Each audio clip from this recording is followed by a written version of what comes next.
which was a Shemitah year that continues the mystery of the Shemitah. Yeah. Yeah, and by the way, Jim, I've never shared this anywhere. I mean, this is, when I think of Shemitah, I think of you. For some reason, we talk about it. But yeah, now the first thing for those who know about the Shemitah, and first of all, I always put in from the beginning, I put in the caution. Listen, God doesn't have to do anything. You can't put him in a box. Nothing has to happen. But be ready, be aware. But the Shemitah is the 7-year mystery, the 7-year the ordination of God. That on the 7th year, debts are wiped out. It's an economic wipeout. It's all that. Now it's a blessing. But when you turn away from God, this thing actually becomes a countdown for judgment in the Bible, the 77s of debt, right. The whole thing. But so the point is, it's not that it has to happen, but it happened again. But when 2001, you had, 2008, and on the exact day of the Shemitah, you had the greatest wipeouts in history. 2015 was also, it wasn't, the most dramatic was 2001 and 2008, but 2015 was also the next time that you had the stock market go into the red. It hadn't happened since 2008. Losses. You had the greatest, some of the greatest crashes in all the other markets or trade. China collapsed by half a minute. But now, 2022, what happened? Did anything happen? Yeah, it happened. 2022 was the worst year of the stock market since 2008, the Shemitah of 2008. It was the worst year of the bonds and stocks since the Great Depression.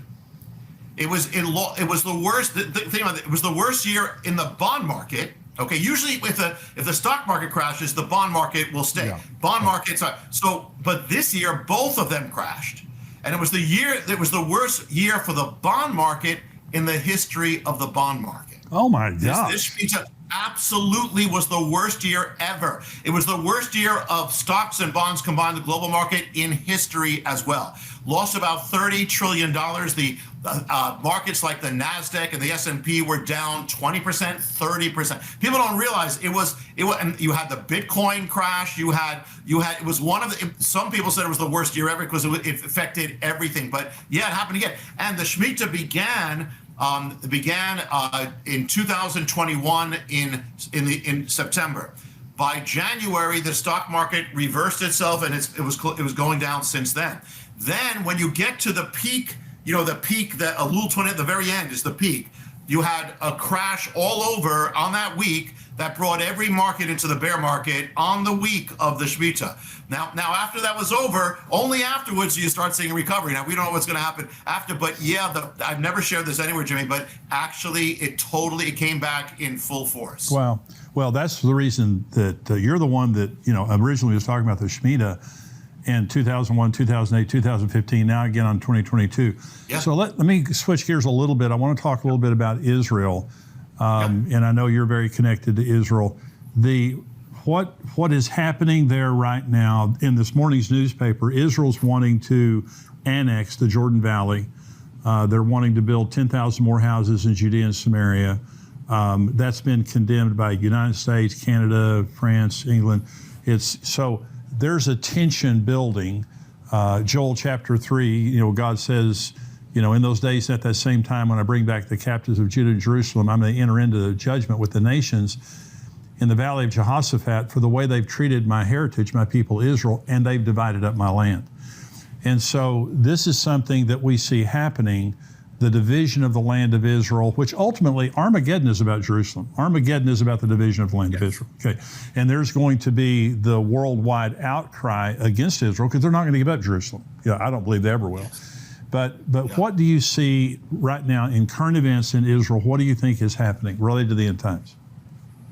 Well, one is exactly what you say, that the controversy over Israel never ends. And here is a the Jewish people said, if we could just get back to Israel, all our problems will be solved. The reason why the world hates us is because we don't have a nation. We're not like the others. Once we get back, we're going to have peace. Well, the Bible says something very different. And that's what happened. So it never stops. I mean, since you and I probably were kids, there's never a time that Israel is not out of controversy. That's amazing. I mean, how many other stories are like that? I mean, the Cold War is gone. But look at that. It's still the same. And it's progressed. So yeah, that's one thing that what the Bible says. The other, and as you said, the end game is Jerusalem. Jerusalem is always the center of all this. Now in the time of, I don't know if you've been there recently, Jimmy, but I'm sure you have. We were there in December, last December. Yeah. Okay. Yeah, and one of the things that I don't know if you notice it, I notice it, but when I first came, when I would go on the Temple Mount, there was like no, you couldn't do it, you couldn't have the slightest thing. I mean, they're still very tough, but you couldn't do it. But now we've actually prayed on the top. There are actually Jewish people praying on the top. They've kind of lightened up, and and there's more and more talk about even in the Knesset, and even about the possibility of restoring the Temple Mount, which is ultimately what it has to be for prophecy to come true. Right. So things have never stopped with that. It's almost like a spotlight. First the spotlight's on Israel, then it's got to go into Jerusalem, which it has, then it's got to go to the Temple Mount. Right. And there's more and more talk about that. There's been more and more action on that. The fact that even what we saw with Donald Trump, and we cannot minimize that to any degree. What he did was historic and was gigantic. Absolutely. And was prophetic. It was the first time a world leader since ancient times specifically recognized Jerusalem for the Jewish people. Yeah. And so this is and by the way, let me throw something in out of it. But I wrote the book called The Oracle about that. But one thing about that is that to America, Trump, and we'll see what happens in this election, but America, Trump is a Jehu in every way, and as we spoke. To Israel, he's a Cyrus, right, because he did what he did. But the interesting thing is, remember it says Cyrus, it says after 70 years, it was his first year, he came to world power in his first year. After 70 years, he recognized Jerusalem. He told him he could go back, build a house. Well, when you look at there's a date that actually the world separated Jerusalem from Israel. Was actually the date when the United Nations voted that they would have an Israel again, but they separated Jerusalem legally in that same day in November with that declaration. So ever since then, legally, the entire world, including the United States, said no Jerusalem for Israel. Well, that lasted until Trump did what he did. Yes. Now, when you take the Hebrew calendar from the day of that UN decision, the separation of Jerusalem, you take 70 years, says 70 years, and it says in the Bible, after 70 years, then Cyrus issued the proclamation. So the day after that, you take 70 years exactly, day after is the day that Trump issued the declaration of Jerusalem. So God has his way, and no matter what happens, no matter what the world says, no matter what the United Nations says, Israel is not moving, and Jerusalem is not moving. And our eyes need to be on the Temple Mount, because we know it, and that is where it's all converging. Well, we were there in December, and we went through the Temple Institute. I don't know if you've ever been through there, yes. But fascinating tour through there. And they began by saying, these are not replicas. These are not just lookalikes. These are kosher. All of the instruments, all of the musical instruments, all of the wardrobe for the priest, these are all kosher, and these will be used in the third temple. And one of the things that was very interesting, Rabbi, when we were leaving, the last thing we saw was a replica of the Ark of the Covenant. And they said, we know the location of the Ark, and when the time comes, we'll go get it. And so what I believe was that when you look at, I have a rabbi on the show, Mark Biltz from Washington State. Yes. But we talk about the blood moons. In 1949 and 1950, that was the Holy Land. In 1967, 68, that was the Holy City. But then in 2014 and 2015, there were also the tetrad of blood moons. I believe in 2014 and 15, it was the Holy Temple, because that's about the time that there was a tremendous increase in activity and freedom for the Jews on the Temple Mount. And I don't know the timing of this, but as well as I know, there's going to be a rebuilt temple. At some point in time. Let me ask you one more question before I let you go. What do you think about Iran? Obviously Ezekiel 38 and 39, we're seeing that war unfold. Now, we don't know exactly when it's going to happen.